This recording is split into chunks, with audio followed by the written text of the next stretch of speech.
Today we are going to be talking a lot about behavior. If you've made it through the module or you've started, you already know that that's entirely what this module 3 is going to be about. Um, but before we get into that, just super quick, class norms, you guys know them at this point.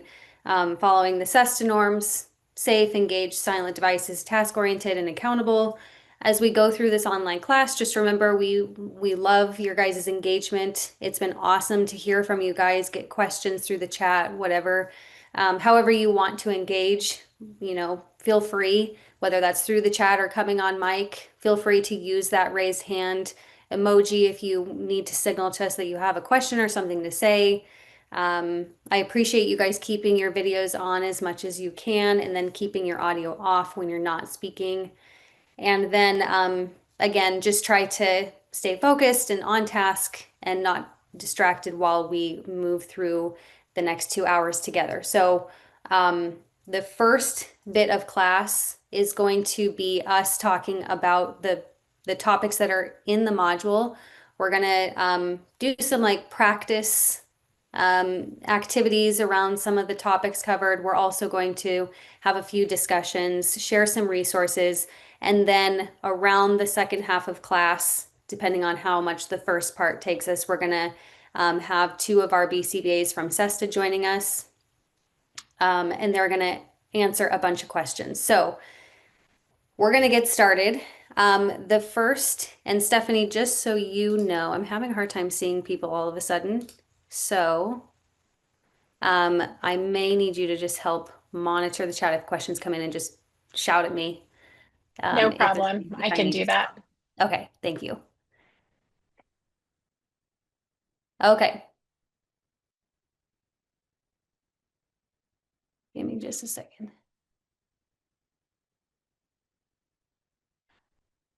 All right, so the first bit of the module was really talking about the laws of behavior. So we're gonna talk about those laws pretty quickly. We're gonna spend a little bit more time talking about Law 2 and kind of practicing thinking functionally. So we'll get to that in just a second. But Law 1 is that behavior is learned. And really what we're talking about here is that all people, adults, students, all of us, we acquire behaviors through our experiences and our observations, the way that we interact with the environment around us and the world, our upbringing, all of those things play a role in how we learn behavior. And also, when we're talking about behavior, and when we're kind of trying to study behavior and what's going on behind that behavior, we apply the ABCs of behavior.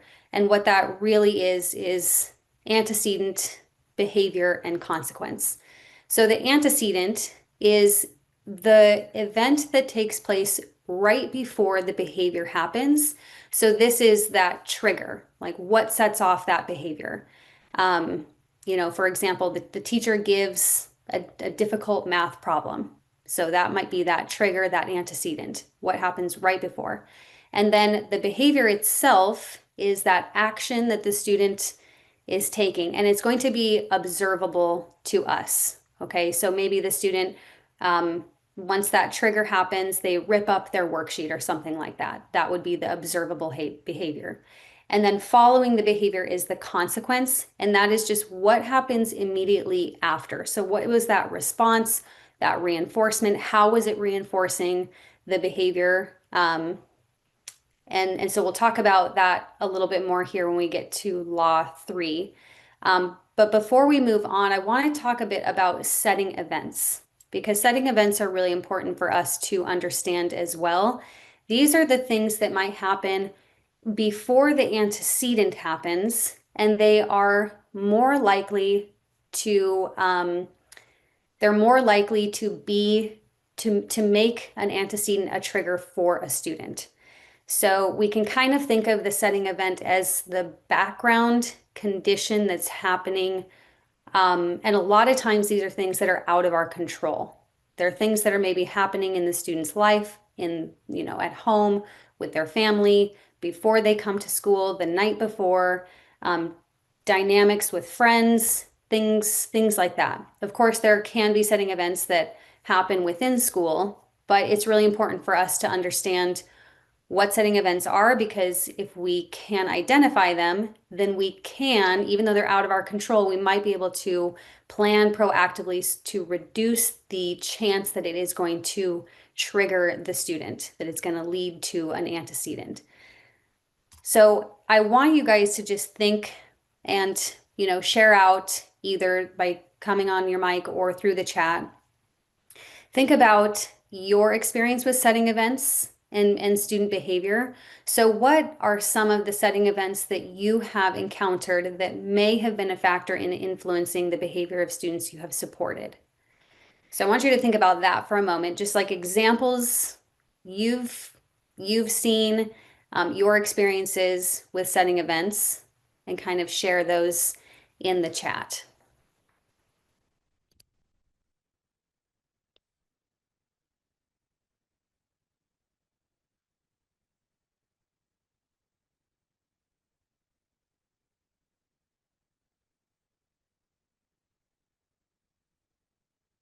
And I'll give you guys an example here. Oh wait, actually I see a bunch coming through now, so I'll save my examples. Yeah, so some of the examples people are putting in the chat, changing household, non-structured time at recess, not getting rest that they need, fighting with a sibling before school, switching parent custody, change of family events such as divorce, marriage, new significant other, transitions, someone poked the bear, too noisy. These are awesome. All of these, yeah. Parent moved out of town, transitions are huge. There's a substitute in the classroom. Yeah, that's a good example of something that could happen, that a setting of the event that could happen within the school setting. Um, Teacher is not consistent in holding students accountable. Another good example within the school setting. Um, let's see. Migrant move, staying up too late or not sleeping, food issues. These are so great. Yeah. Yeah, the mom is, has some health problems. They're going in for surgery. Parents were arrested. All of those things are such great and, things that we've all probably experienced at some point in time. Um, so these things, as you can see, are not necessarily things that we have control over. What I want you to think about now that you understand what the setting event is and we can identify them. What are some things that we can do to do or change at school when setting events are known? So, what are some of the things that we might be able to slightly alter within that educational setting to kind of help reduce that probability of that antecedent or trigger happening? Yeah. Okay, so changes to their constant or their environment, great. Check-ins with a trusted adult, so someone that they have a relationship with. I love that. Extra check-ins. Let's see. Oh yeah, more people talking about check-ins from trusted adults. Consistency with routines and procedures. Absolutely. More check-ins, consistency and schedule. Fantastic. Extended transition time if they need that. Giving the student a snack in the morning if we know that there's a known food insecurity, absolutely. Um, Checking to see what the student needs to be successful. Yeah, even asking them, like check in with them and ask them. Great. Okay. Breaks. Yeah, presence of an administrator in the classroom during a sub. So again, thinking about those things that are a little bit more within our control. If we know there's going to be a substitute, and that can really throw a lot of students off, but certain students it might throw them off even more. What familiar person can we put into that classroom every now and then at least to help kind of ease anxiety or um, just help them follow some of those routines like they normally would. Great. Create an environment for when they arrive at school at the classroom. Follow the behavior intervention plan. Yes, absolutely. And again, like if it's something that the student, we know that the student is going to respond negatively to, um, and we have a behavior intervention plan in place, then building that into the behavior intervention plan is very powerful because then we can share that out with the people who are supporting that student, and they should be following that with fidelity. And then we can hopefully, again, reduce those setting events or just reduce those triggers due to known setting events. So great job on that, you guys. Um, so the next thing, we're going to move on to Law 2. Okay. So Law 2 is behavior is purposeful. So this is really where we're starting to think about the why is the student, you know, exhibiting the behavior that they are exhibiting. So what is the function of their behavior? And there are four different types of functions that we can identify. Um, so really when we're talking about the purpose of behavior, it brings us to this idea and practice of thinking functionally. And this is really, really important, this idea of thinking functionally. And it's something that you're going to hear us talk about a lot throughout today's class. And you probably saw it if you've gone through the module, how we kind of came back to this idea of thinking functionally over and over and over again, because it really applies across all instances of behavior. So when we are thinking about these functions, we can be thinking about, okay, what are some of the things that we're seeing, we're observing that might tell us what that function is? What need is the student trying to meet through their behavior? So these four functions can be sensory, which is either gaining input, so gaining some of that sensory input, or trying to get away from certain sensory inputs. Like if the lights are too bright, they're trying to get away from that, or it's too loud. Escape is another one. If they're trying to get away from some sort of individual, peers or adults, or they're trying to get out of doing something, like they're trying to get out of doing some sort of assignment or an activity in class, or they want to get out of the environment that they are in. They're trying to escape. And then attention is, just getting attention from anyone, whether that's an adult or a peer. And then the last is tangible, and that is trying to obtain some sort of item, which can either be food or it could be even like an activity of some kind. So, we're going to actually spend a little bit of time practicing identifying these four different functions, and we can think about this when we kind of train this out within SESTA. We kind of use the acronym SEAT to help people remember. We're talking about sensory, escape, attention, or tangible. So let's practice this. I want you guys to think functionally as we watch four different videos and try to identify, is the behavior that we see in the video, is it an example of sensory, escape, attention, or tangible? Okay, and then as we go through these, you can just put in the chat whichever of those functions you think that it is an example of, and then we'll kind of talk about it really quickly afterwards. Okay, so here's the first one.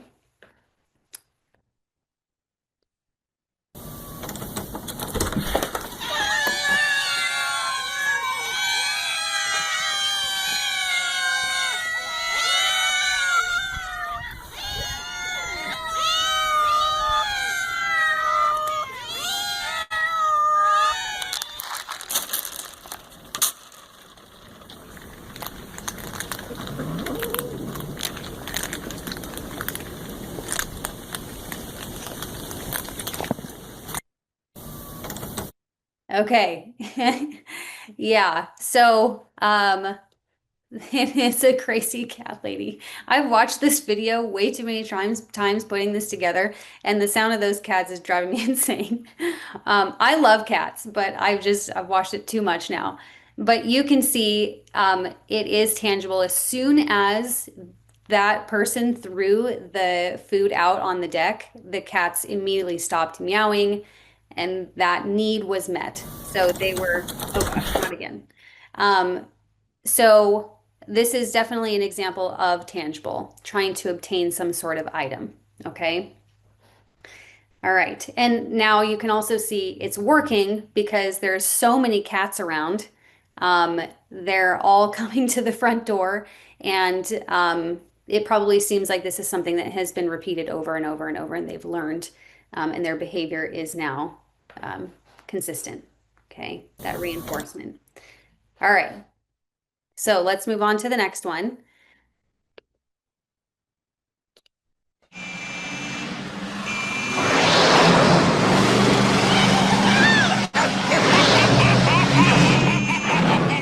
That maniac is our mailman. Okay.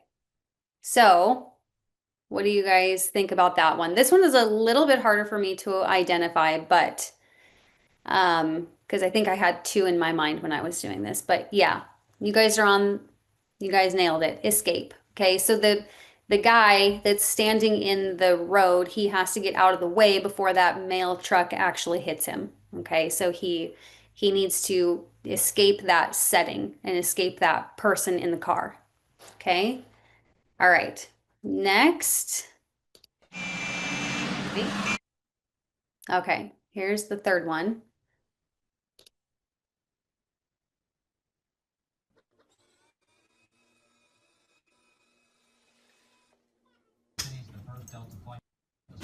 Comfortable places to ride.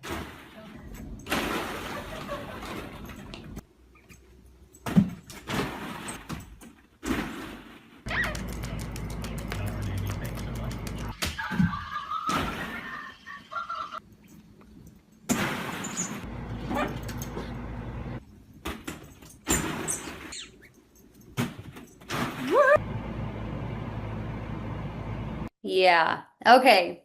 Nice job. You guys got it. It is sensory.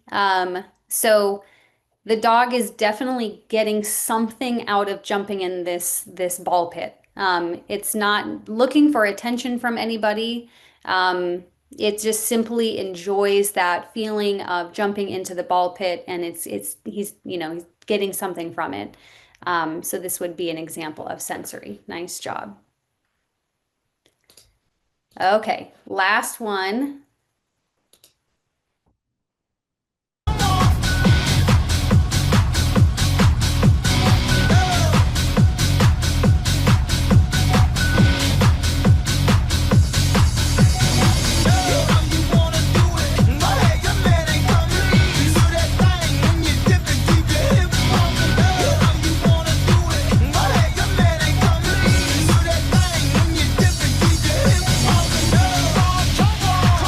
Okay, you guys got that one too. Yeah, so she's definitely looking for attention from the people around her. You can tell from the people that are pointing up to probably a screen that they're probably filming her. So she's getting all sorts of attention from the people around her, and she's absolutely loving it. So this would definitely be an example of attention. Nice job. Okay. So anyway, before we move on to law three, um, just thinking about how these behaviors persist in, all of us, there's a purpose behind the things that we're doing. And so when you're really, watching students and observing students at school, just really thinking about these four different functions and thinking functionally and trying to identify, okay, what is that need that is trying to get met. All right, so law three is behavior continues because it is effective. So this is where we're going to talk about reinforcement. Um, so reinforcement is really, it's when a behavior works for the student. So it's meeting that need, then it's more likely to happen if that behavior is being reinforced. So behaviors can be reinforced either in a positive way or a negative way. So positive would be something is being added, like they're getting something. Where negative is something is being removed and maybe bringing relief to that individual. So some examples here of positive: a student calls out, the peers laugh, and the calling out increases. Okay. So that thing that's being added is the peers laughing. So that reinforcement happens, and now that behavior is going to, it's more likely to occur. And then in a negative example, a student throws materials, the task is removed, it goes away, and now the throwing increases. So again, here's where that they're getting relief from that demand, that task demand going away, being removed. And that also reinforces that behavior. So we also see that behavior increasing. So let's look at a couple of kind of real life examples. So the first is Isaac usually asks for the teacher to help tie his shoes. Today he put his shoes on by himself and attempted to tie them before asking for help. The teacher gave him a high five and said, "I really like how you tried to do it first and then asked for help." Now Isaac usually puts his shoes on and tries tying them before asking for help. Okay, so this behavior increased because there was praise given to him, a high five. He was recognized for the fact that he's trying before he's tying his shoe. So that's an example of positive reinforcement. The next example is last week, Eliza told her teacher that she had a stomach ache as soon as they started writing. She went to the nurse and laid down for 30 minutes. Now she has asked to go to the nurse 3 times this week during writing. I'm sure all of you have experienced this. So again, we can see that negative reinforcement happening, that task is being removed. She got out of writing because she got to go spend some time in the nurse's office. And because that worked, it then repeated itself. It was reinforced. So those are the laws of behavior. But again, I just want to bring it back to this idea of thinking functionally before we move through the rest of the topics of today. It is so essential for every stage that we're going to be talking about, whether that's tier 1 in PBIS or we're talking about very student specific supports. We have to understand why behavior is happening. And we can think functionally before we even begin to gather data or we go through some formal processes like a functional behavior assessment or competing behavior pathway. We can apply this idea of thinking functionally way before we get to any of those phases of addressing behavior. Okay. So keep that in mind as we go through. I want you to kind of reflect on this for just a moment. You don't have to necessarily put things in the chat if you don't want to, but just think for yourself, how often do I encourage my team to look beyond the behavior itself and consider its function before deciding how to respond? So as the administrator, how are you demonstrating this idea of thinking functionally? Are you leading by example for your staff? Are you quick to respond to behavior, or do you pause and think functionally about what is happening with that student? What need are they trying to get met? Okay.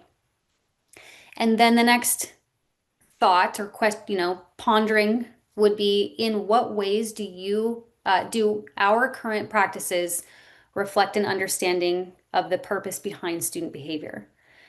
So when I say practices, I'm kind of talking about what are those systems or procedures that you've established, maybe with team members, you've put into practice, and how do those systems and procedures support this idea of thinking functionally and understanding the why behind behavior? Okay. Okay. So we're going to talk a little bit about PBIS and supporting behavior through school-wide supports. Quick discussion though, because I think this is a really, really interesting question. What would happen if we taught behavior expectations with our best instructional practices? So thinking about, what if we applied the same amount of effort and passion into instructional practices for behavior expectations and pro-social skills. So how would that actually change what happens in our schools with both school-wide behavior and maybe student level behavior?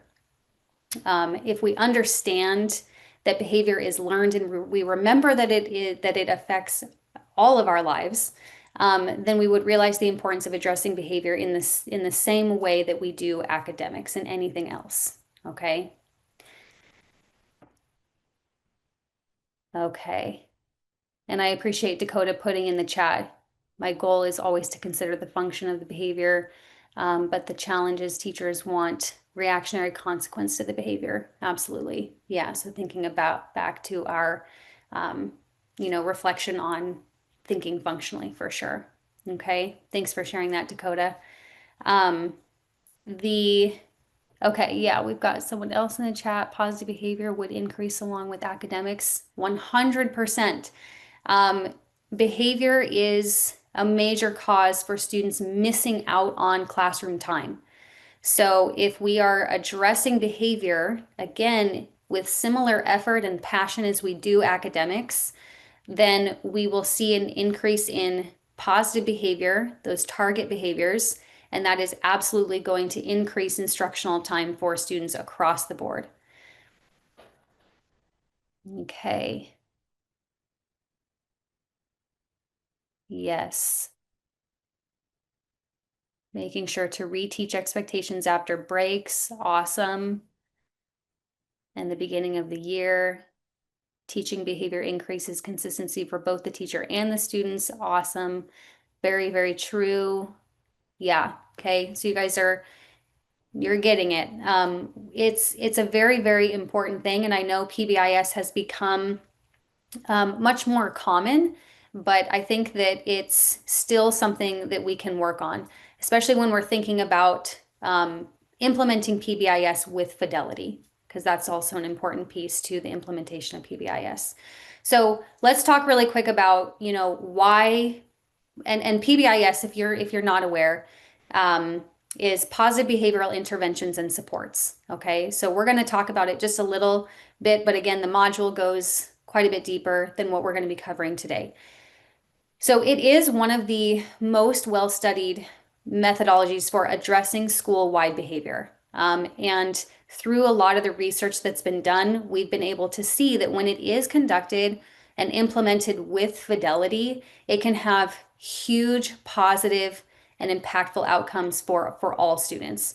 So we see things like a reduction in ODRs, those office discipline referrals, and suspensions. I know that some studies have shown that this can be reduced to 20 or up to 60% in ODRs within just a couple years of implementation, which is really, really incredible. When we're talking about students with disabilities, it can also significantly reduce instances of out of school suspension or referrals to law enforcement. Okay, so it has both an impact for school-wide as well as some of those tier 3 students, right? Those students that are maybe in special education or just in tier 3 for behavior intervention.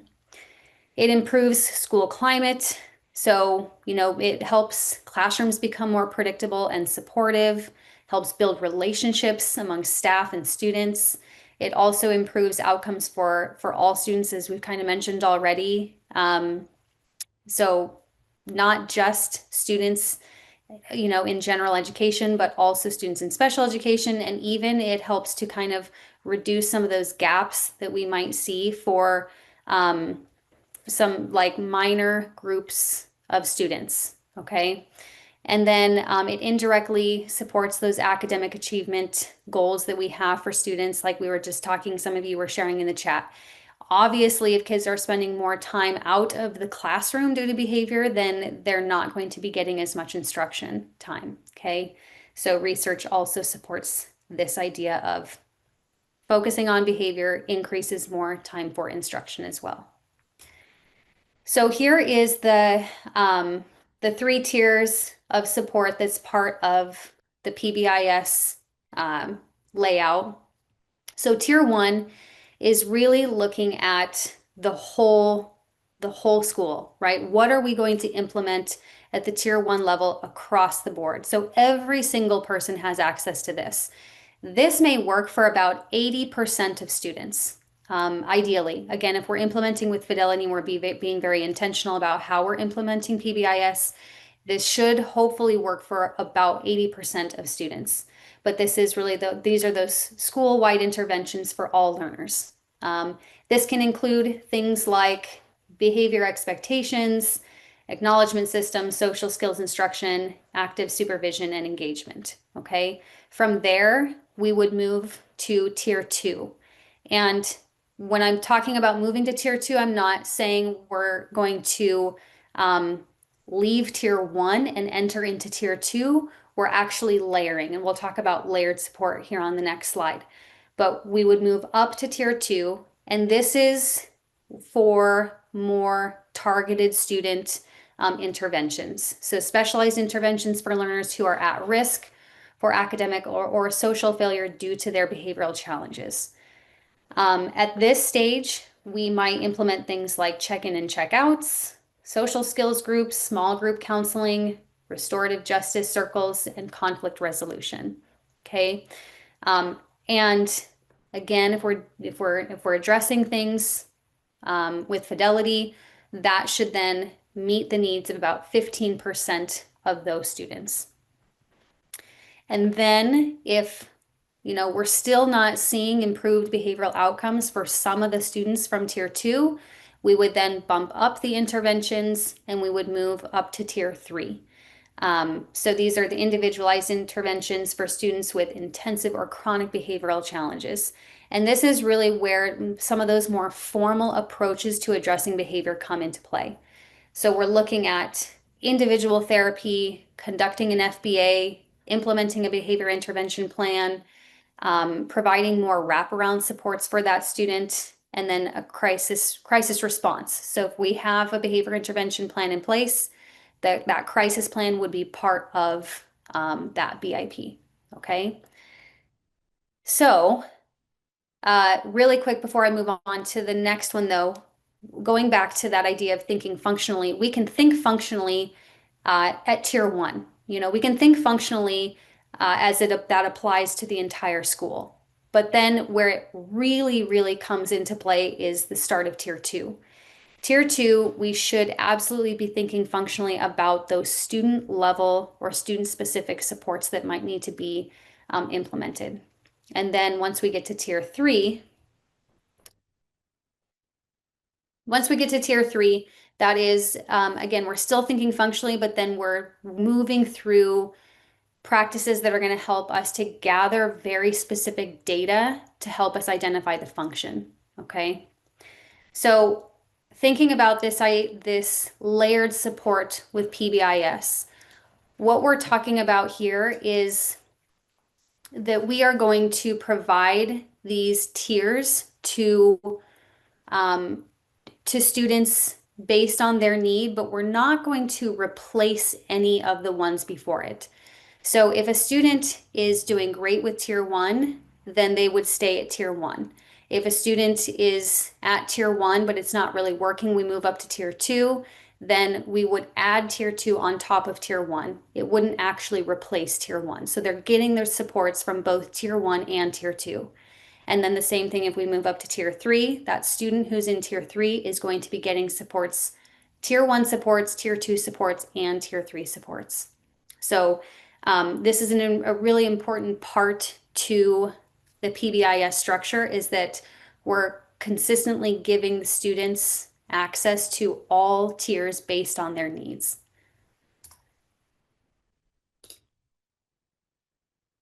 All right.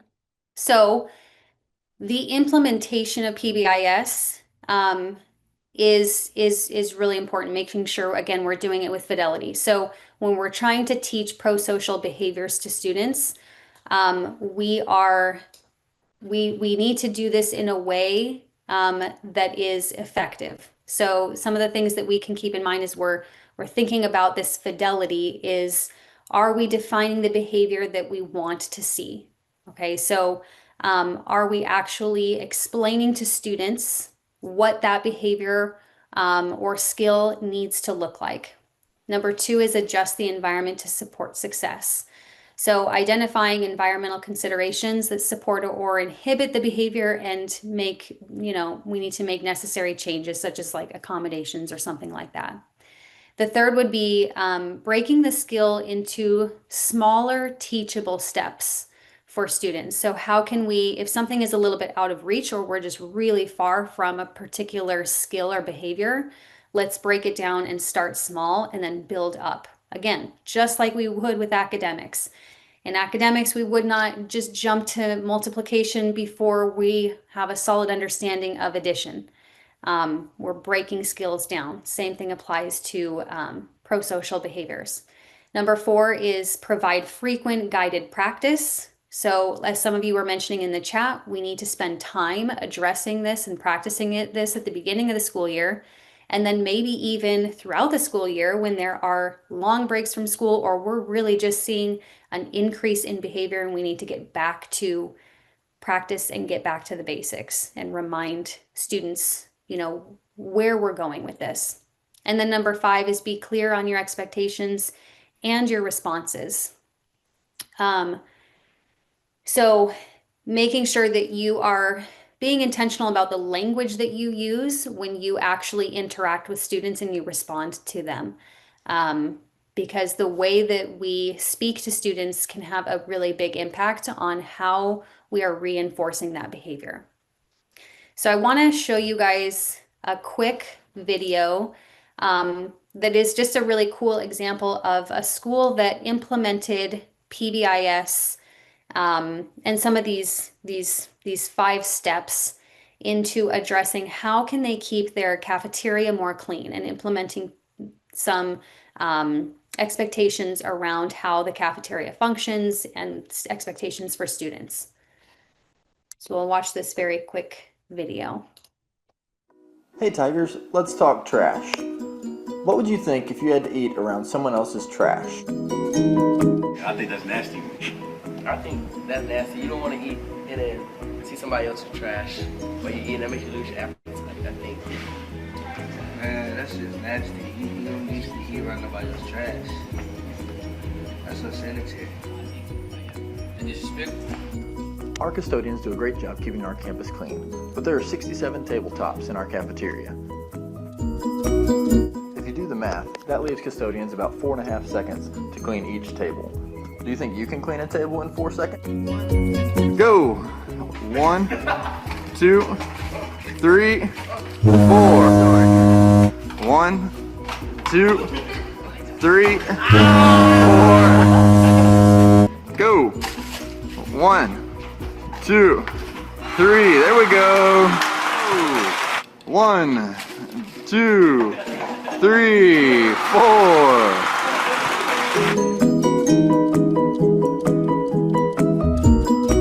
I think Tigers should take responsibility for the trash. Tigers should have pride in our school. I think they should take responsibility for their trash because it's nobody else's job to clean up after them. And they're too old to not clean up their own trash. Because if you're not gonna do it, no one else is gonna do it. It shows respect for the school. It keeps it clean. Keep it clean, Tigers. Okay, so Hey Tigers, in this video, you can see that they've implemented certain things that have really helped the students get buy-in into helping to keep that cafeteria clean. So they posed a question to the students, why is this a problem? Would you want to see trash around? All that kind of stuff gets them thinking about it. They actually the students were actually the ones that put this video together as well. So they're the ones really thinking about how is this affecting our custodians, interviewing other students around the school, practicing, seeing how fast they can clean up a table, just again, give them perspective for those custodians who are actually carrying out that work. So they're really kind of setting their intentions and setting expectations for everybody to make positive change for the whole school. So it's just a really great example of, how we can implement these things even into the small practices that we have on a day-to-day basis that we have within our school. So quick discussion. Has your school identified school-wide expectations around anything, And then is there a process for teaching those expectations? So maybe if you just want to put in a chat, like something that you've implemented or you've seen implemented within a school you've worked at, certain expectations around a particular routine or procedure.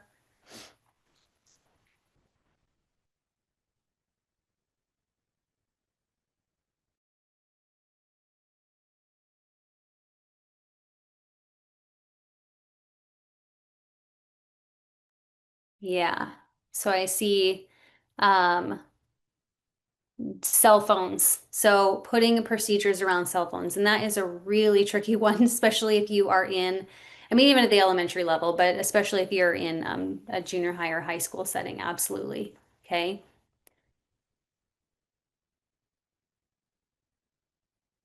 Let's see. Do it again for all our, I'm not, Dan, you'll have to spell that one out for me.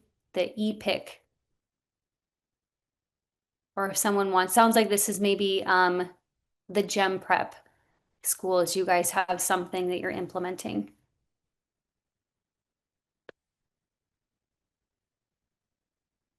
K5 uses the same 5 classroom rules across the elementary. Awesome. Yes. These are taught and reviewed throughout the year. Fantastic. Good job type tickets for desired behavior.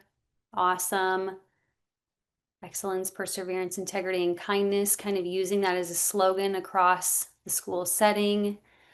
Let's see.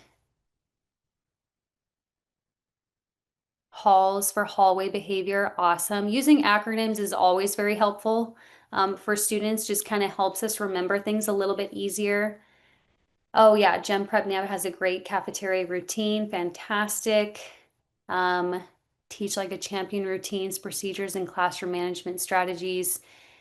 Teachers script routines for things like transition, teach students for routines, lots of opportunities for practice. That's fantastic. So yeah, it sounds like a lot of you already have some of these implemented within your school settings, which is great. I came from a school within the Boise School District, an elementary school that had a fantastic PBIS program. I know some of you on this call were in my master's program with me, and so you know what I'm talking about because we did a little tour of that school, and it was so effective. So I've definitely seen and observed the effectiveness that PBIS can have on a school. So we are going to have one of our BCBAs who's going to be joining us here soon, unless she's already on the call already. I can't see. She is also part of our ITBS project at SESTA, so she'll probably share a little bit about that. But we'll share some because also it's something that any school in the state of Idaho can apply to participate for, and it's entirely free. So if you're interested in trying to learn more about PBIS, reach out to us. That is definitely something that we provide support around. Okay, so we're going to move on. I'm going to try to move a little bit faster through these next sections.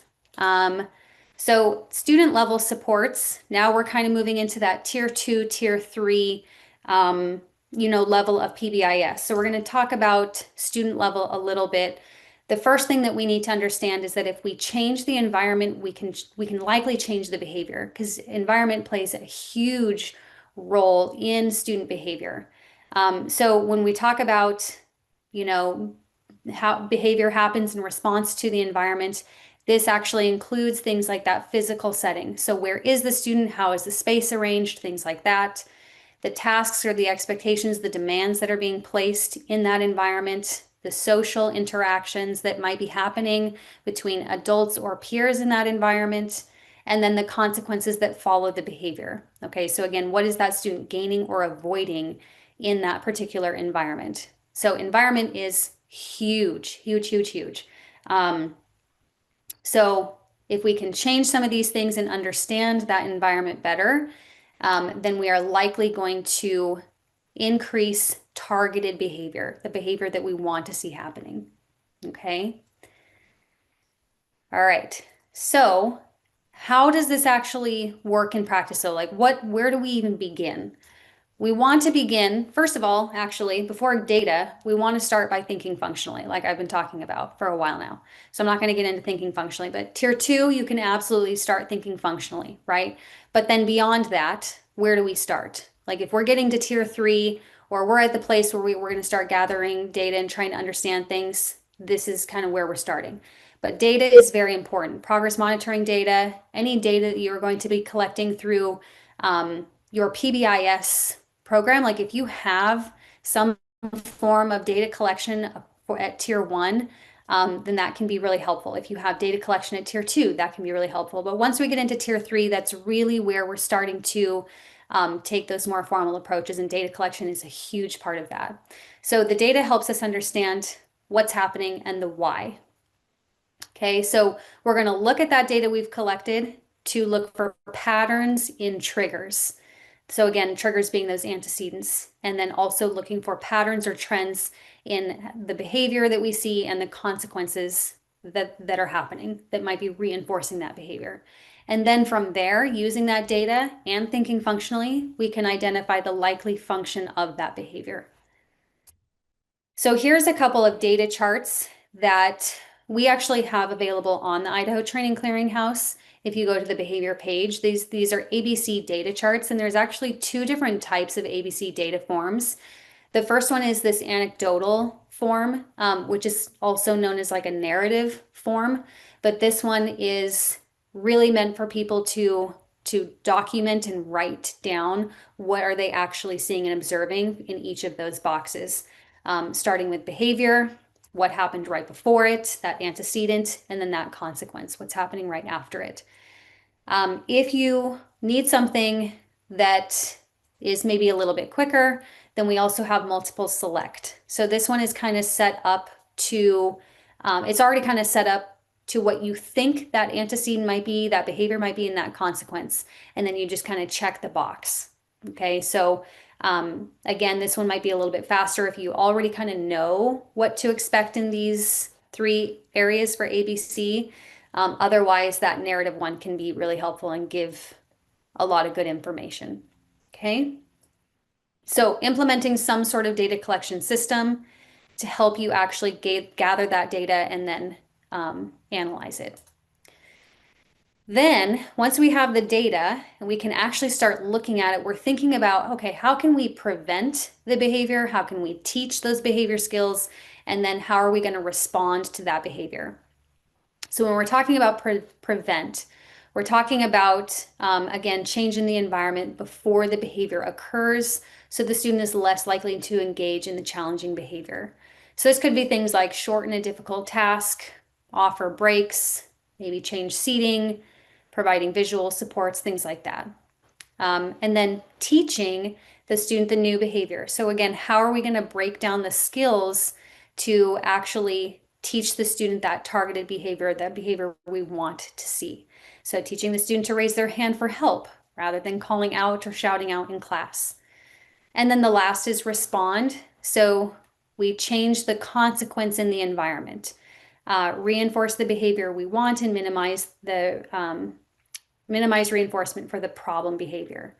So again, this can be things like that positive reinforcement, giving them attention for appropriate requests, not for, disruptive behavior that we might see. So one of the things I want to point out, if you're looking at or using any of the SESTA behavior supports, such as these data sheets or the competing behavior pathway, which we're going to look at here next, they are color coded for a reason. So if you look at this, if you look at this pie chart, prevent is kind of this like salmon color, teach orange, and then this kind of green color respond. That matches the same thing on the data sheet. You see those same colors because that's how, it correlates. We prevent the antecedent, we teach the behavior, and then we respond to the consequence.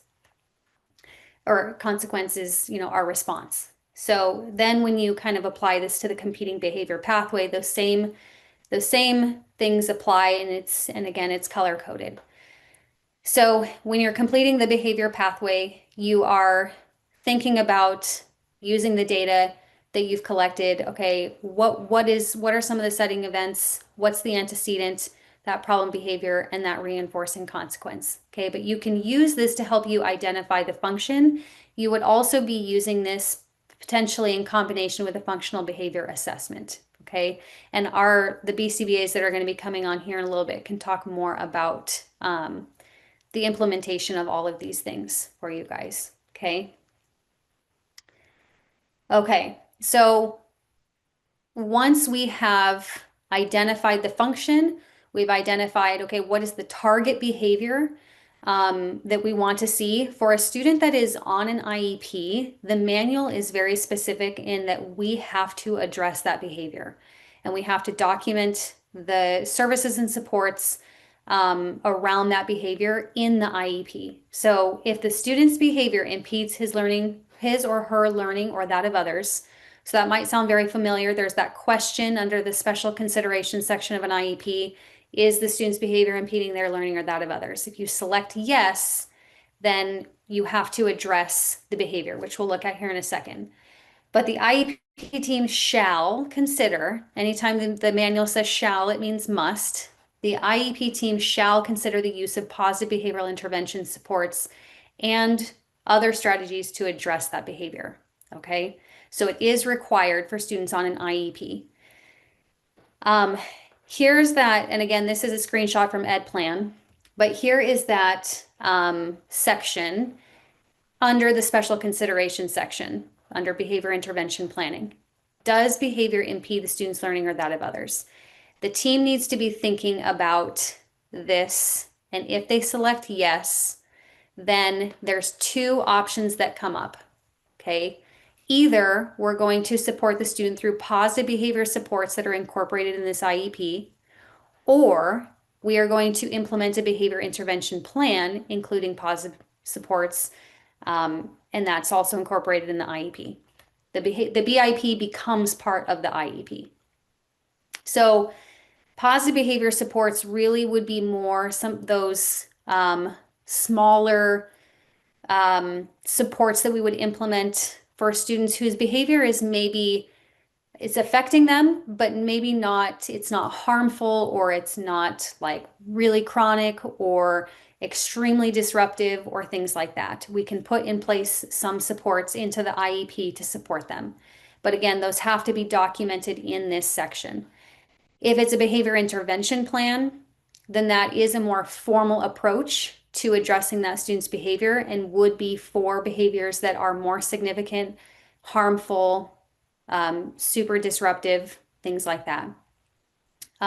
Ideally, you would conduct a functional behavior assessment before putting together a behavior intervention plan, because you really want to identify that function. But it's not a requirement in the manual in Idaho or under IDEA.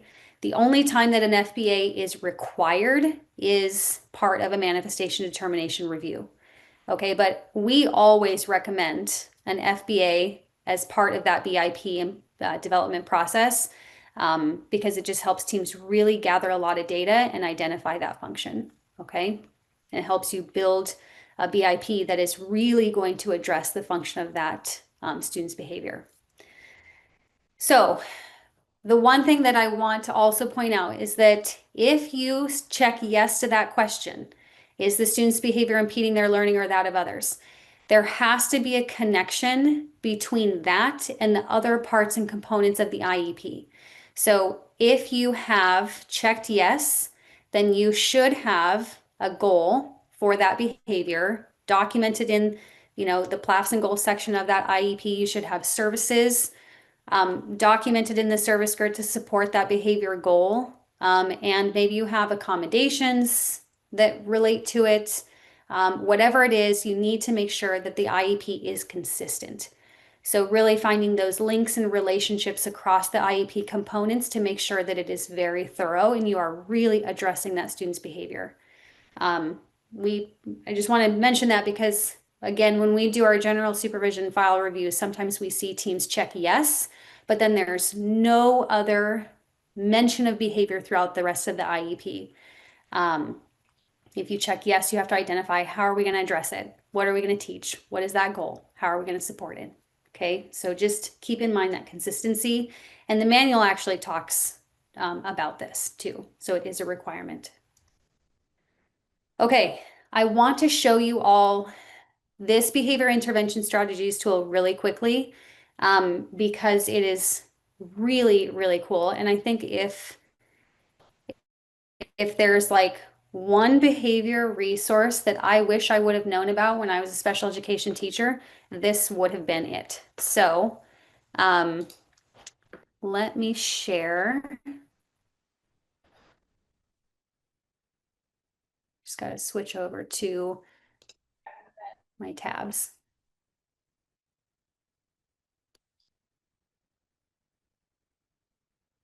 Wrong one. Let's try this again. Okay, so hopefully you guys, can you all see the BIS tool? I've actually lost your faces now, so that's helpful. Okay, thank you, Kyle. I see a thumbs up. Okay, so this BIS tool is really, really fantastic for helping teams to better understand the connection between what are the functions, and then how can we address that, and address that through supports, and then even develop goals to put into the IEP. So I want to, if we go down to function-based replacement behaviors here, we can look at the different types of behaviors we might observe. So aggression, attendance, biting. I'm going to go to disruption to show you an example. Okay, so if you go to disruption, it kind of gives you some examples of what it could look like.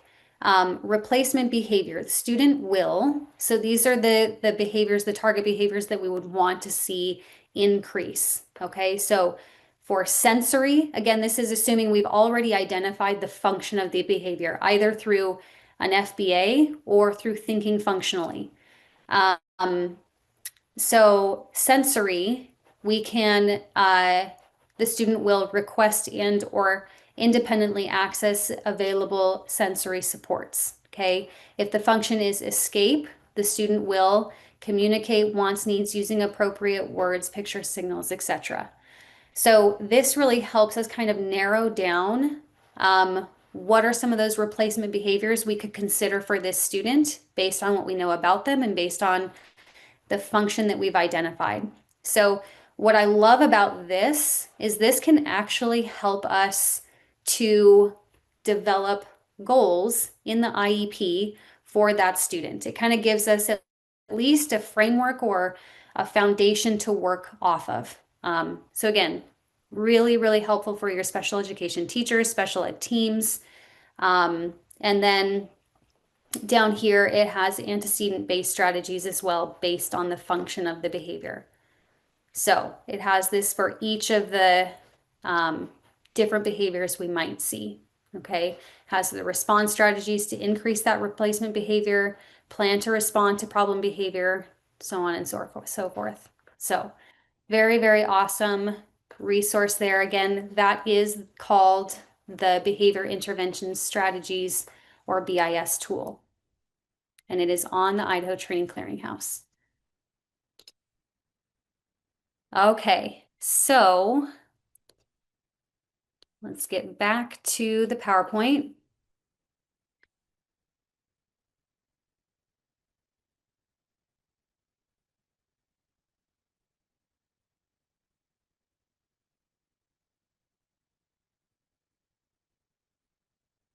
Okay, so next we're going to talk about discipline, and this is a really kind of hot topic, especially for administrators, because you guys are ultimately the ones that kind of have that final say in discipline for students with disabilities, discipline across the board. But there are certain things that we need to consider when we are talking about discipline for students in special education.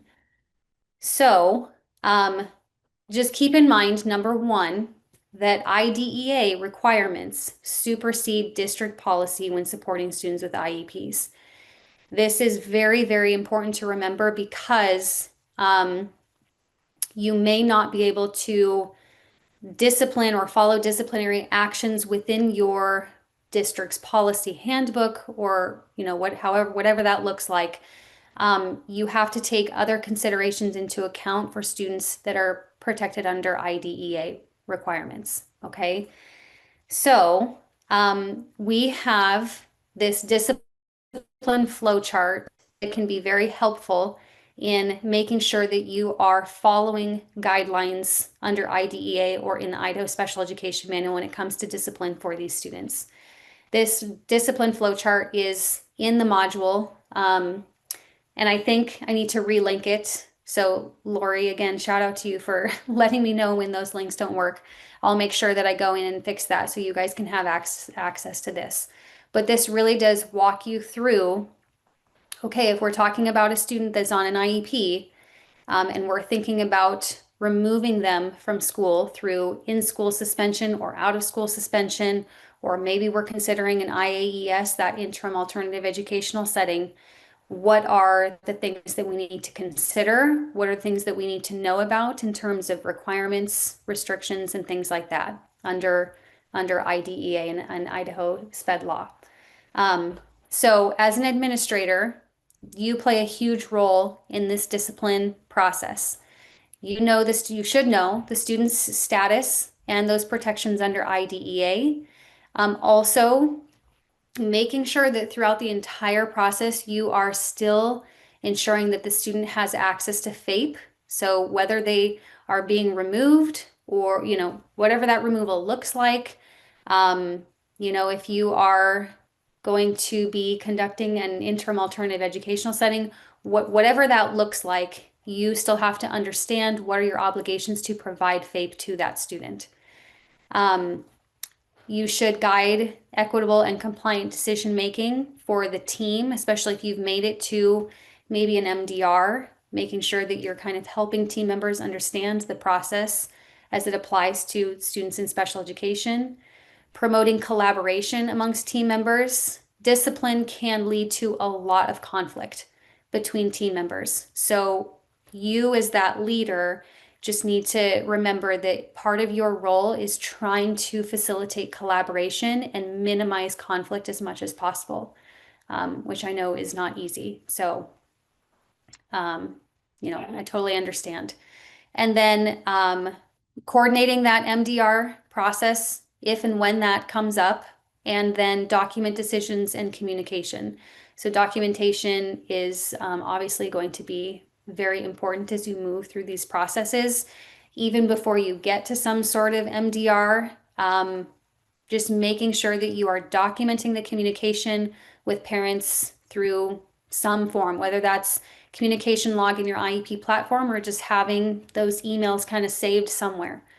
But making sure, again, that you maintain good documentation. So really quick, we're going to go through just some examples of removals and how those can play into the 10-day rule when we're talking about manifestation determination or that leading to an MDR. Okay, so classroom removal would be that the student is removed from the classroom for a short period, does not typically result in a change of placement. However, we still need to be very mindful of a pattern of removals. If the student is losing access to, the general education classroom, or they can't make progress on their goals because of that classroom removal, and if there is a pattern of those removals, then it could actually count towards the 10-day, depending on the circumstances. But again, just keep that in mind. If we start to see this happening over and over again, we need to address it sooner than later. In-school suspension is the student no longer has access to gen ed, special education services, and participation with peers. So this would count toward that 10-day rule. Next is out-of-school suspension. So even more likely that the student no longer has access to gen ed, special ed services, and participation with peers. Also counting towards the 10-day rule. sending a student home for the day. This could even be, even if it's like a half day or a partial day or something like that. Keep in mind that if they lose access to general education, instruction and supports, it is still considered a disciplinary action and it can count towards that 10-day rule. All right, two other ones. Transportation is one that sometimes teams don't really remember can count towards a 10-day rule. But if transportation is on a student's IEP, it is something that they are receiving as a service, or they're to gain access to their special education services. And in order for them to access FAPE, and we take that away, we remove that, then we're taking away access to those services, and it can count as a suspension. So suspension from the bus is a suspension from school. So that can also count towards the 10-day. And then the interim alternative educational setting. So this is that one where we might remove the student for up to 45 school days. But these are very special circumstances, and would be for violations involving weapons, controlled substances, or serious bodily injury. Okay, these are very extreme circumstances that don't often happen. It's pretty rare. Okay. So pattern of behavior. And I know we had a question about pattern of behavior in the Google form, so I'm not going to get into this so much in depth, because I also want to move on to our BCBA panel here soon. But really, really keeping in mind that we do not want to wait when we start to see a pattern of behavior, a pattern of removals. We can be thinking functionally much earlier than 9 or 10 days into that behavior or those removals. So make sure that you review classroom expectations and supports that are maybe in the IEP. Review individual student instruction and supports as well. Okay, so this is just really important to not wait until it is too late.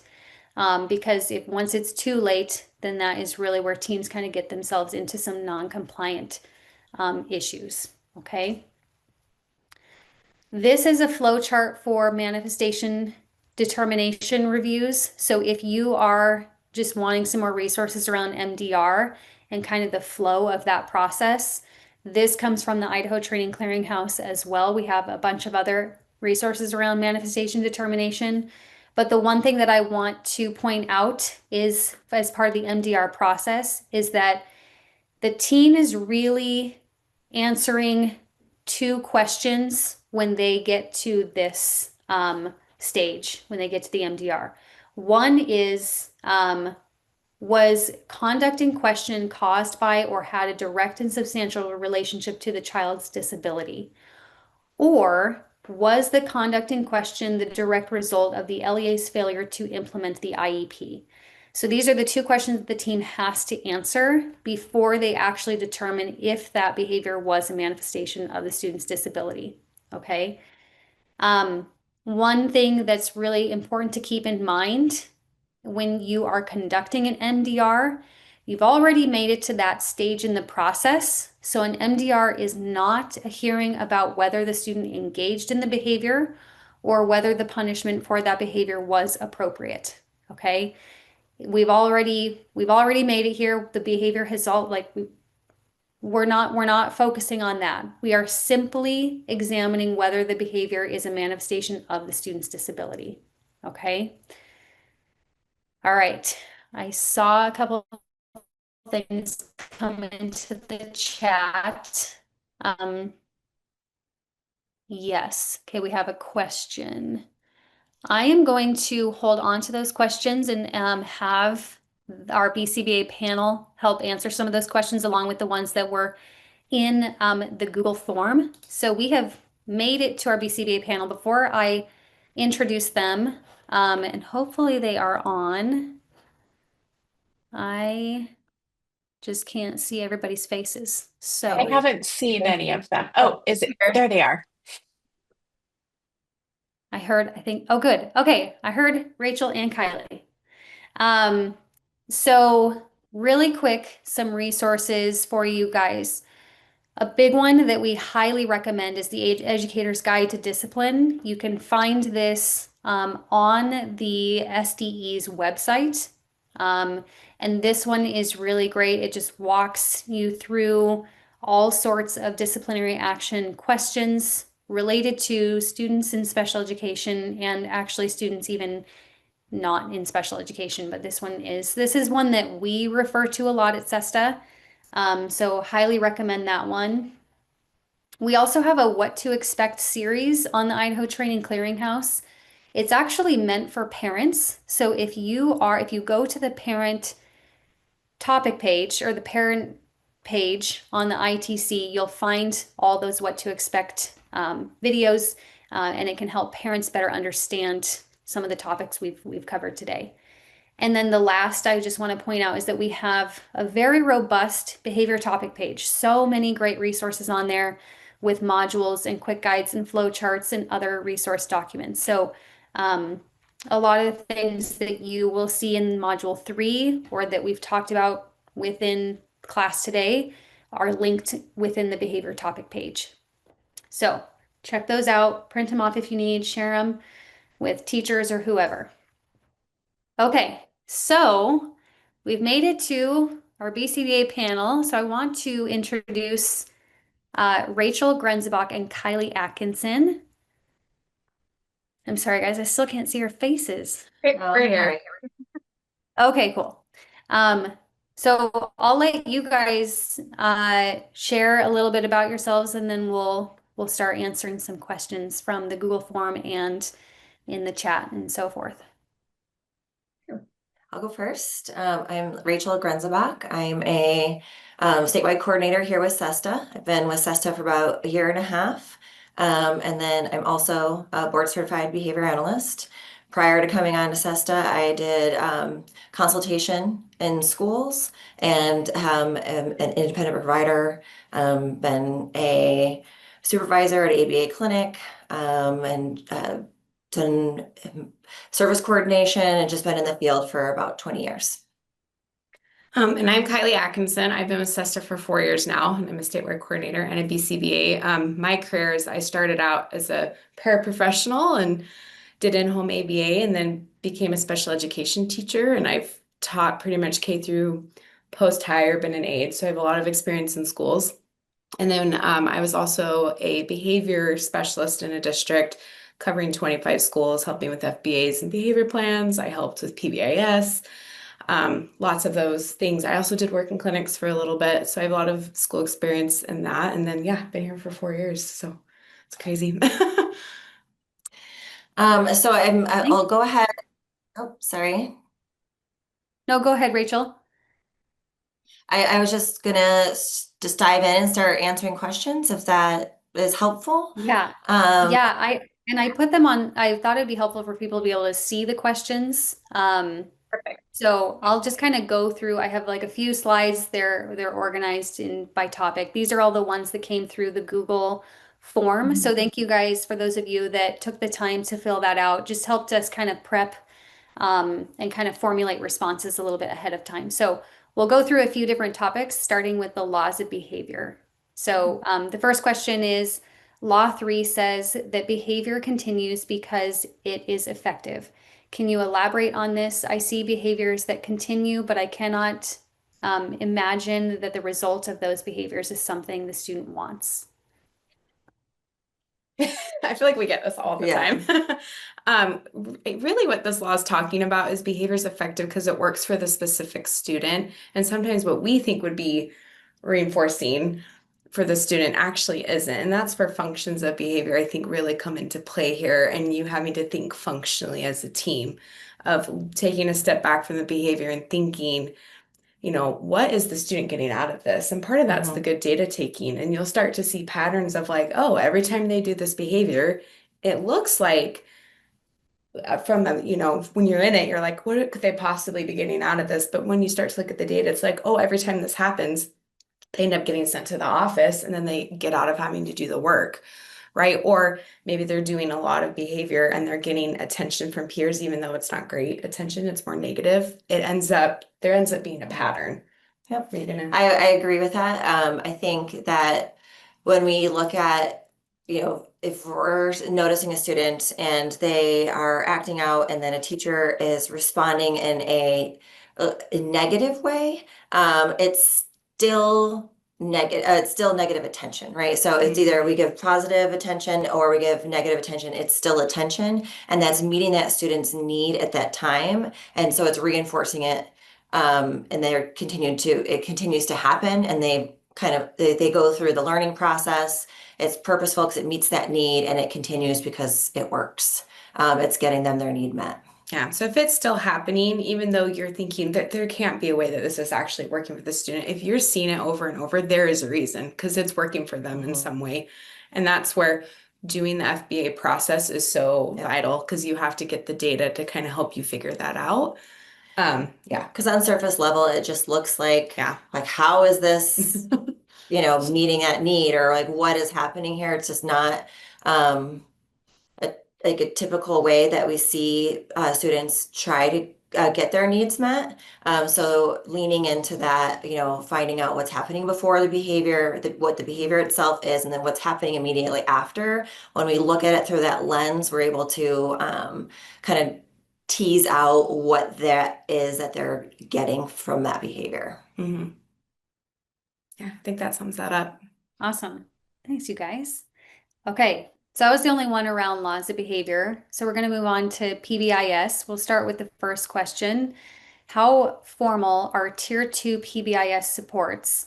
How could that be a teacher just knowing that something triggers a student and working to prevent that? Or is it referring to a more formal process to identify triggers and corrections for a behavior?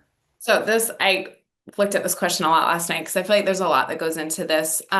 When you're officially doing Tier 2 PBIS supports, right, this is a whole system that you're putting into your building. And usually when you're doing Tier 2 supports, you already have Tier 1 established. And there's a lot of key things that go into Tier 1, and those having to be in place, certain levels for you to be able to officially be doing Tier 2. I feel like the question, and whoever, if you want to, maybe I'm going the wrong way, so you can always chime in.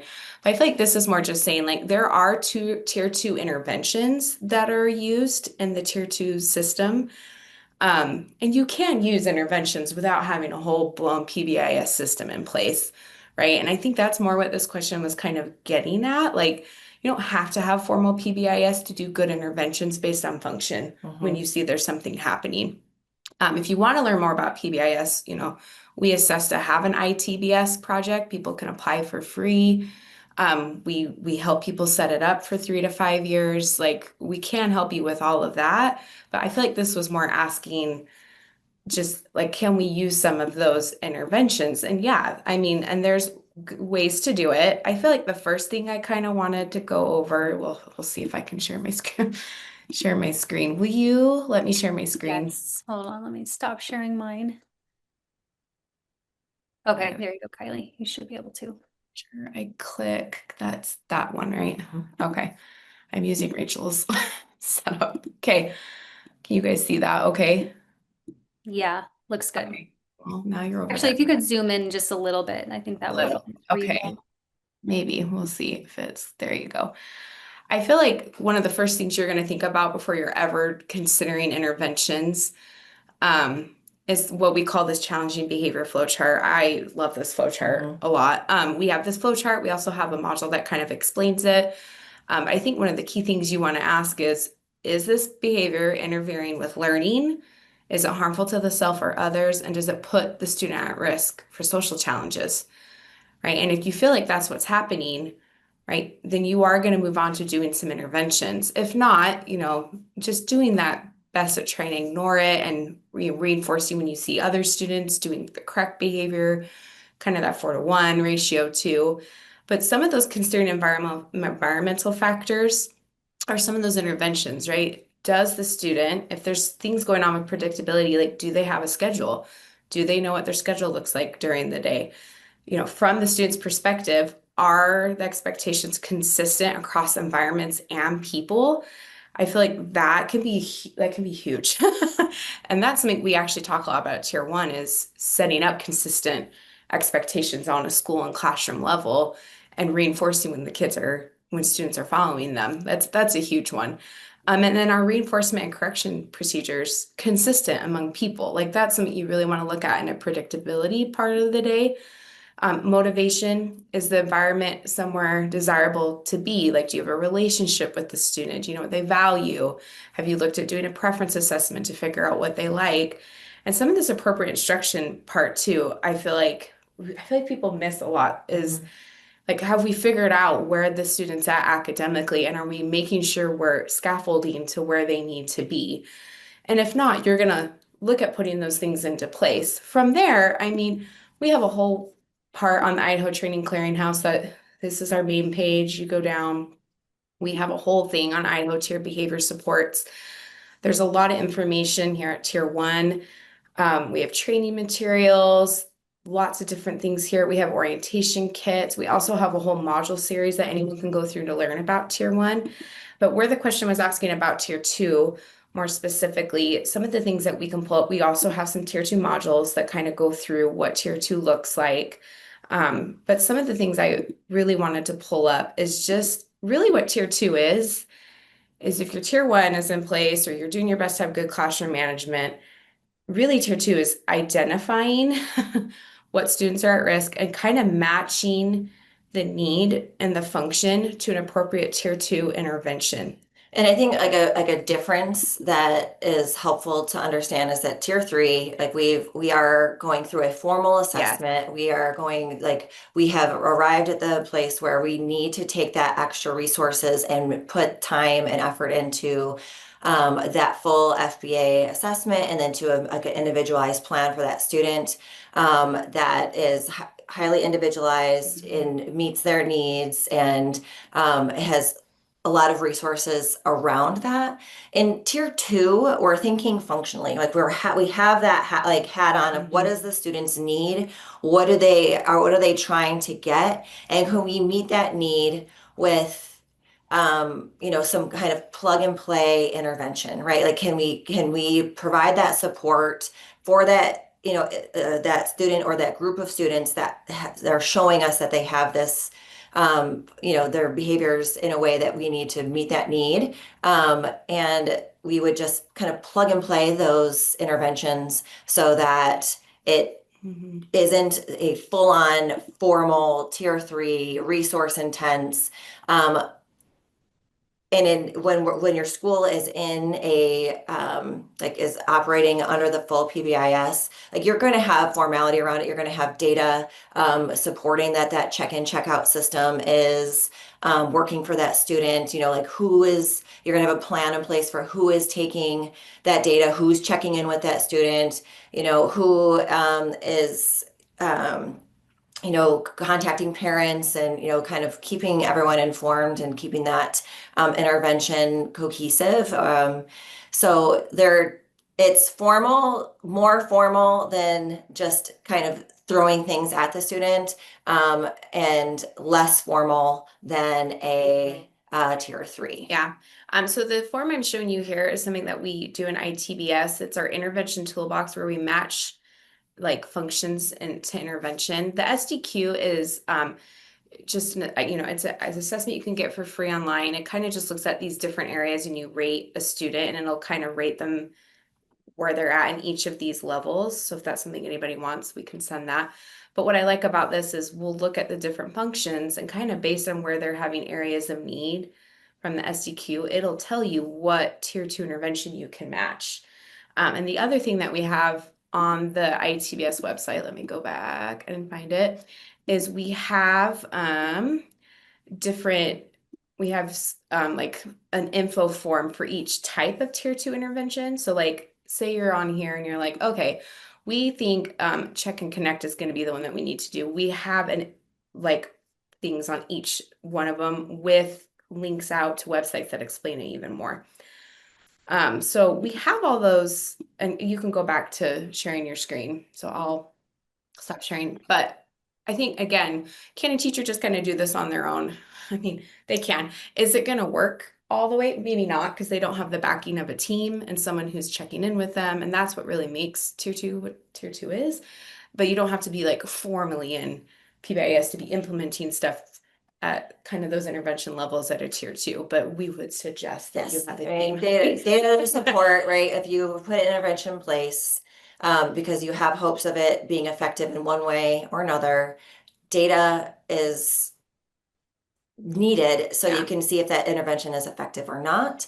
And then it shows, it kind of, if the team does determine, oh my gosh, like this child, student's behavior is not getting better, it's another layer of support for your rationale to enter the student into tier three, right? Because tier three is intensive, right? Like you've got a lot of resources that are put into supporting a student, and once they get to tier three, and when you have good data that shows that we've tried these other interventions before, and it hasn't been enough, then we move on to tier three. Yeah.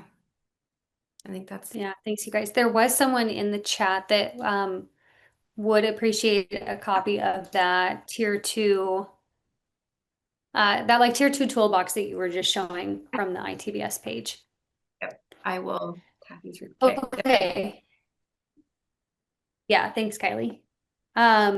All right, so then question two, how, and I wasn't quite sure, if the person that submitted this one was like coming from the view of PBIS or student specific. So I put it under PBIS, but maybe it can apply to both student specific and school wide. But how do you balance cultural considerations with establishing clear expectations for behavior?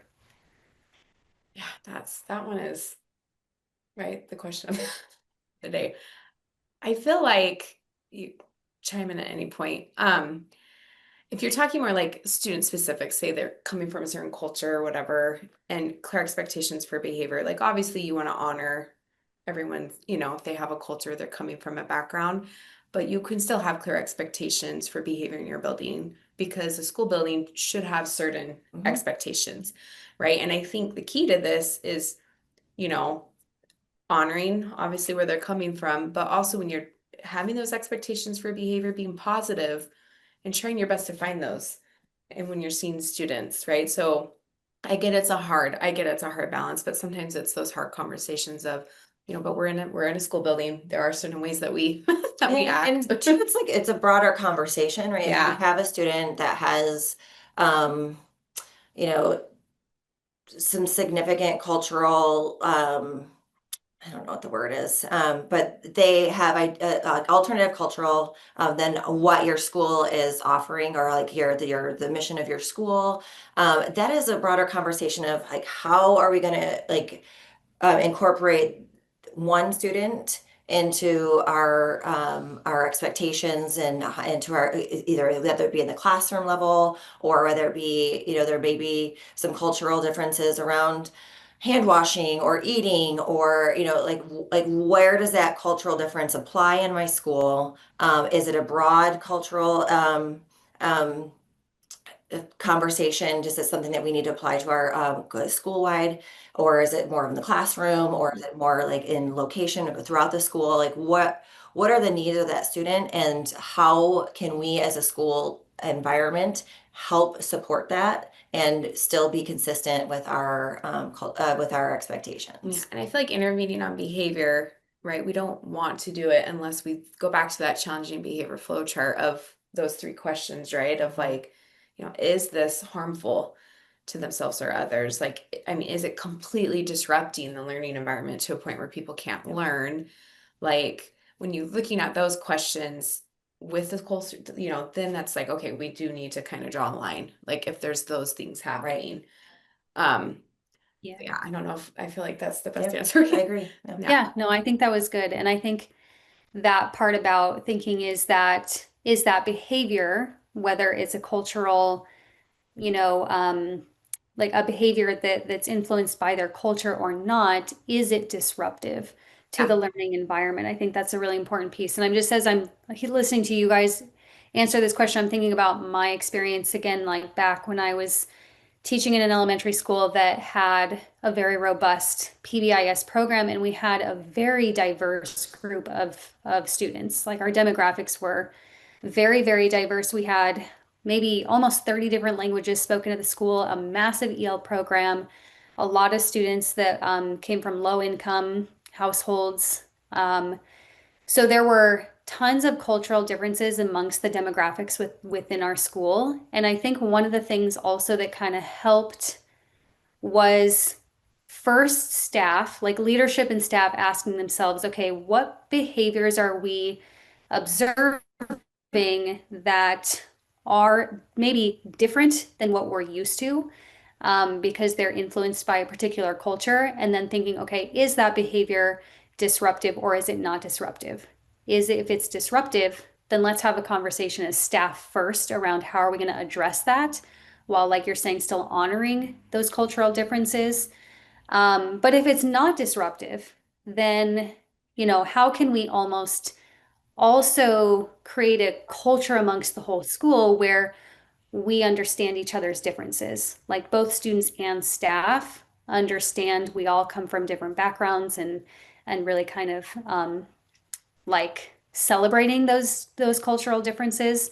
But yeah, if it was something that was disruptive to the learning environment, then how are we going to go about teaching that student where we're still honoring it, but we're teaching it in a very respectful way, and helping them understand, okay, here's why maybe we're going to do something a little bit differently at school than maybe what you're used to at home. That was just my experience with it at a PBIS school. I feel like the next Okay, question. so then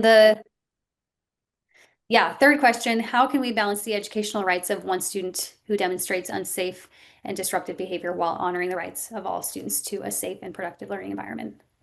I feel like I got this question like every week in my old job. Yeah.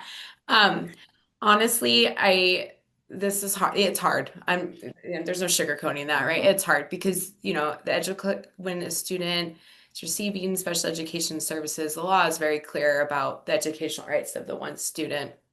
But you do want to honor the rights of everybody else. So I want to say that, knowing I get that it's hard.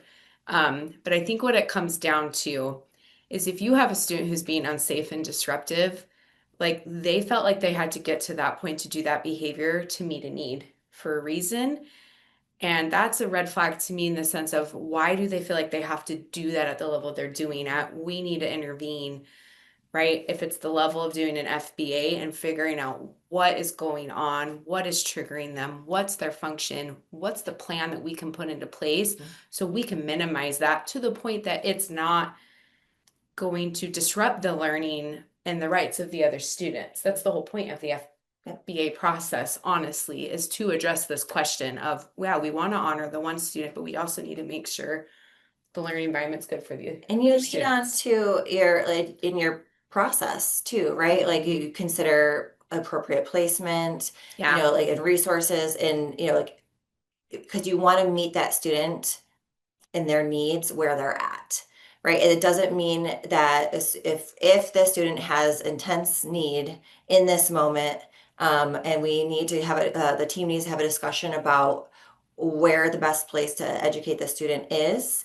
That's a good conversation to have, and it's fluid, right? Is if we can meet that student and get their needs met, and then start teaching that replacement behavior and start to generalize that back, when we will, and keep our other students safe, that's you're considering it broadly, and you would want to make sure that you have a team, a part of that conversation, understanding that that the student who is disruptive and having a challenging behavior has needs, right? Like behavior is communication, and we need to figure out as a team, as a school, how we're going to support the student.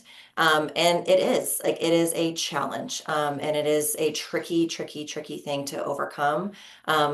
But again, there's a lot of support that is offered. If your team is running into this, you can always put in a help desk question. We have team members that can help support. We've got resources online that will help you build that system. And if you have questions about legality or how do I do this, you know,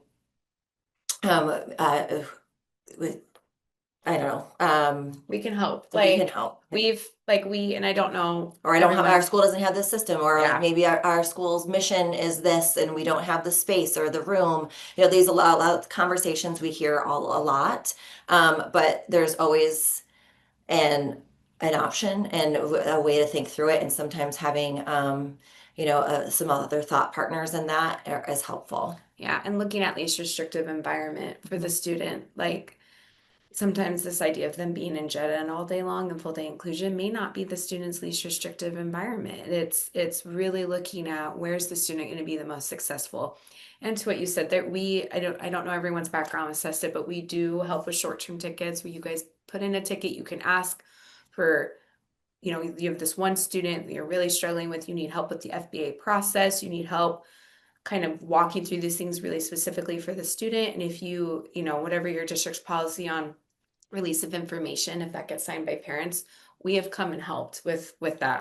I've come on site, I've met with teams, like we're more than willing, because again, this is kind of hard to answer on broad, but like we are more than willing to hear all the things about the individual student and help you guys come up with.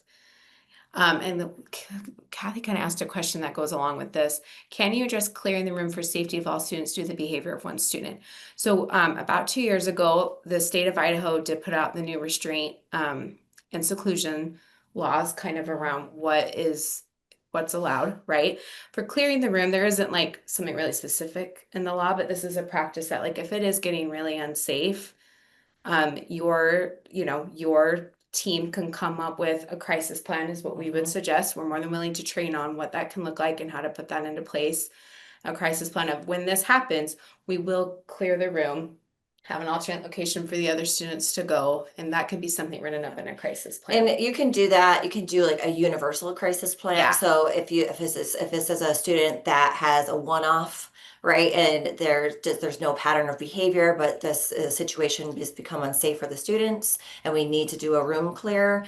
Having your school complete a universal crisis plan of like how we're going to interact with a situation like this, based on just certain levels of behavior, that's available on our on the Training Clearhouse. Well, just like kind of a template and a conversation for your team. You guys can put one of the universal crisis plan in place.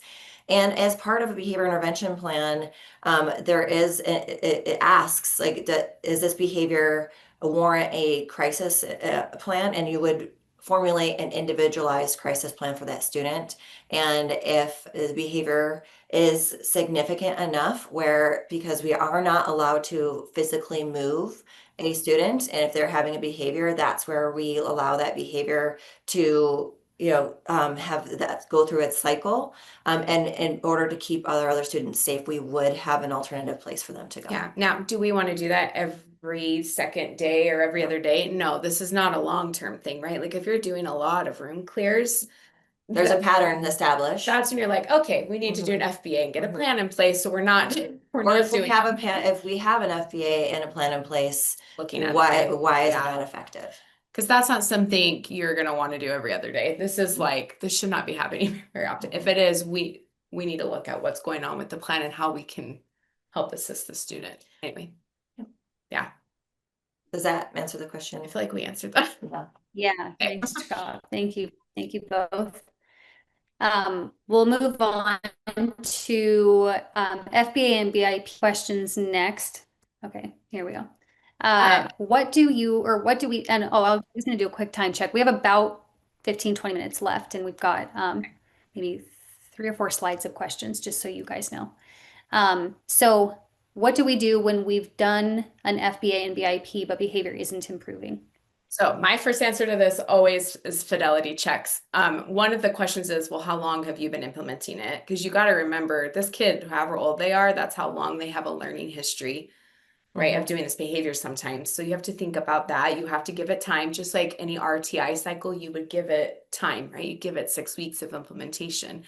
But when it comes to an FBA and BIP, if you feel like it's not improving, I'm going to tell you to do a fidelity check. And we have, I should have pulled that up, but we have something on our website that kind of what it can look like, a sample one, and we have one filled out so you can see it. But it basically takes the behavior plan and you just write it on a one-page document, the very basic steps of it.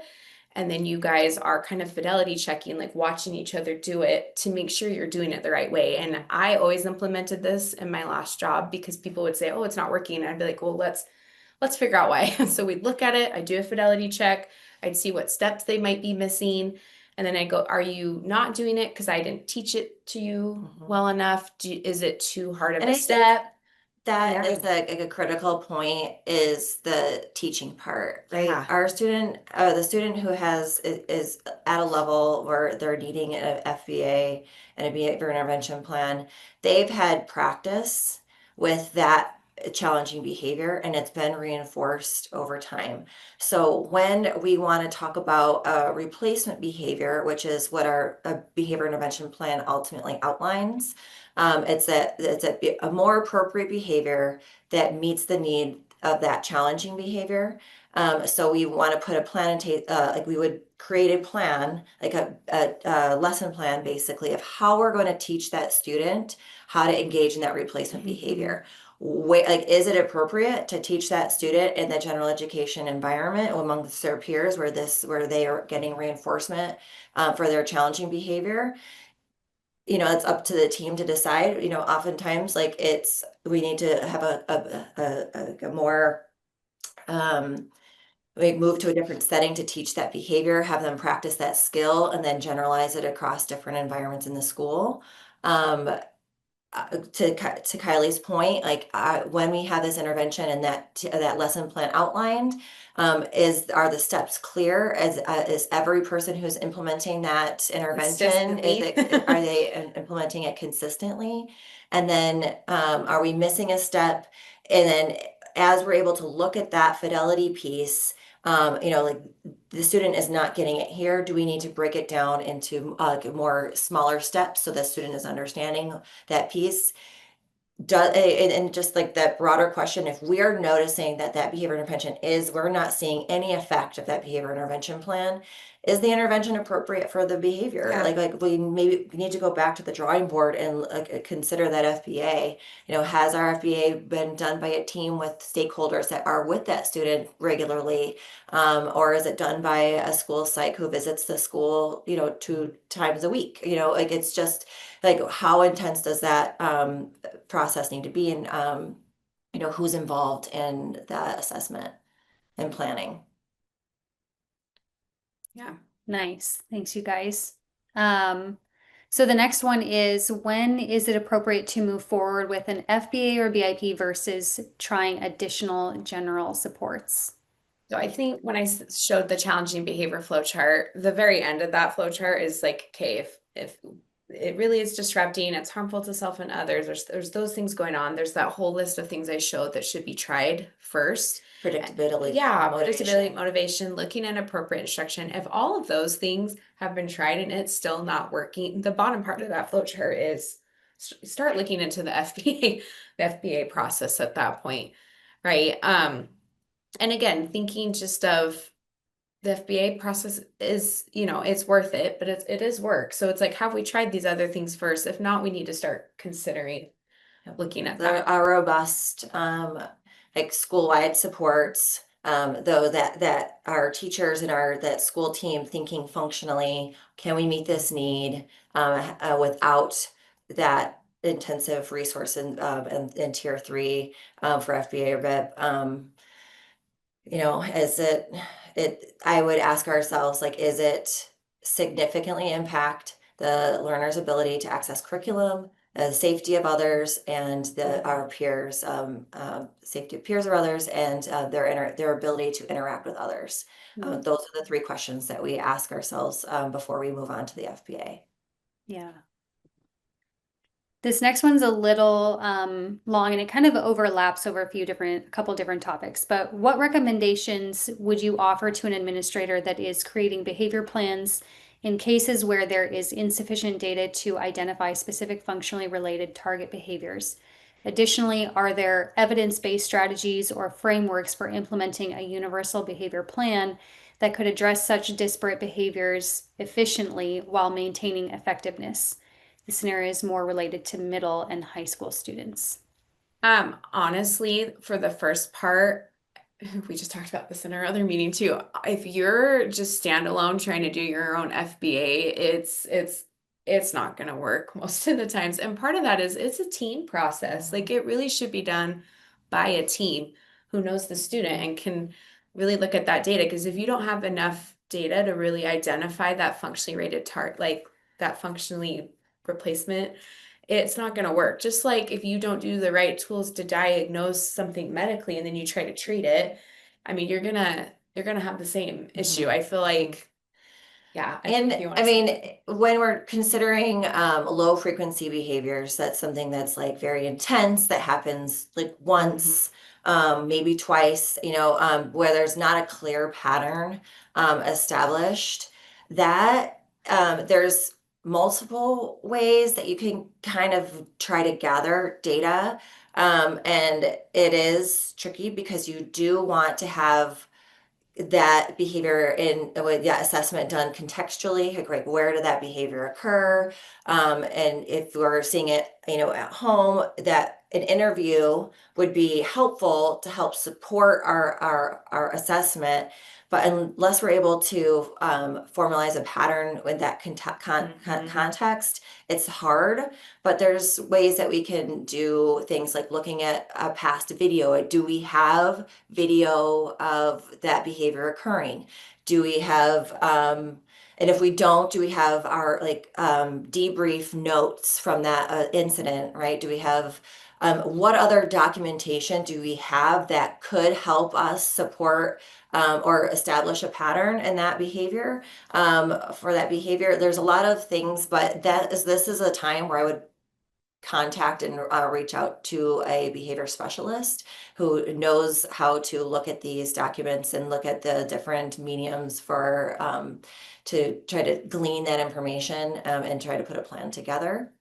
Yeah. And then honestly, to the second question, I can't talk about PBIS enough. Like that's basically the evidence-based strategy or framework for doing something universally is PBIS. Like, and it works if you do it the right way and you set it up and like it's a system and within your building, like that tier 1, like there are studies that show students who were receiving tier 3 level supports, right? One-on-one aids, all the things, right? There are studies that show that once they were like getting more tier 1 support and getting it effectively, like there's studies that show that they didn't need the one-on-one aid anymore. They didn't need some of these things anymore, and I just think PBIS is one of those strategies. And again, we do it here at SESTA. It's completely free. I can't get over the fact that we offer this. It's a 3 to 5 year cohort you can apply for your building or for a district, and we will help you come set up. And two, like the other thing about like universal frameworks is if it within a classroom, if you have most of your students, if they're Yeah. engaging in challenging behavior, like that, like what might be a tier 2 intervention for one student, like it might be appropriate to apply to the whole classroom, right? Like we look at classroom, if you want to consider your classroom management strategies, you want to have like a broad consideration of that. But if you're seeing the majority of your students engage in a certain type of behavior, like putting an intervention in place that is classroom wide might be appropriate. And then obviously you want to go back to your more like basics of classroom management and kind of reteach your teacher or, provide support where needed. But those, interventions can be appropriate class-wide. Yeah.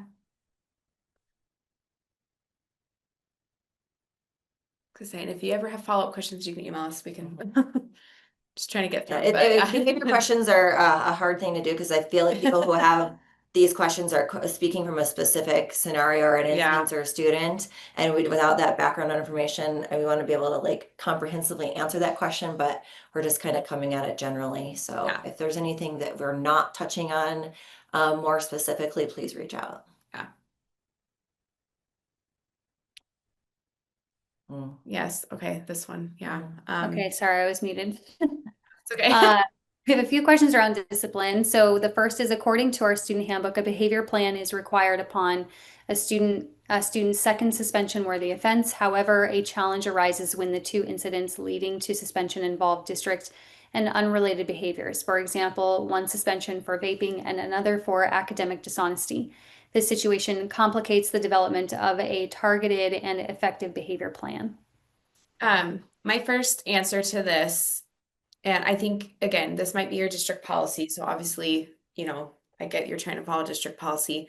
Where this gets tricky, is really developing behavior plans and doing the FBA process really is an individualized support. So if you're saying every time we see this, this is what we're gonna do, that gets tricky when things are supposed to be individualized.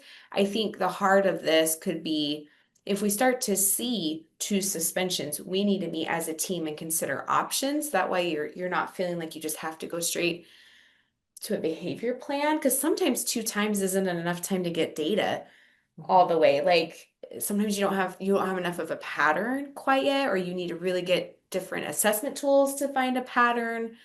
Especially when you're saying like one is they're completely unrelated in the sense you have vaping and act like those are so different. And when we think of a student, like oftentimes when we come together as a team to discuss a student's behavior, teacher A is going to have, a definition of a behavior. And teacher B is going to have a different definition of a behavior, and that presents one way in one environment and a different another. That conversation is very helpful to kind of operationally define what that behavior is.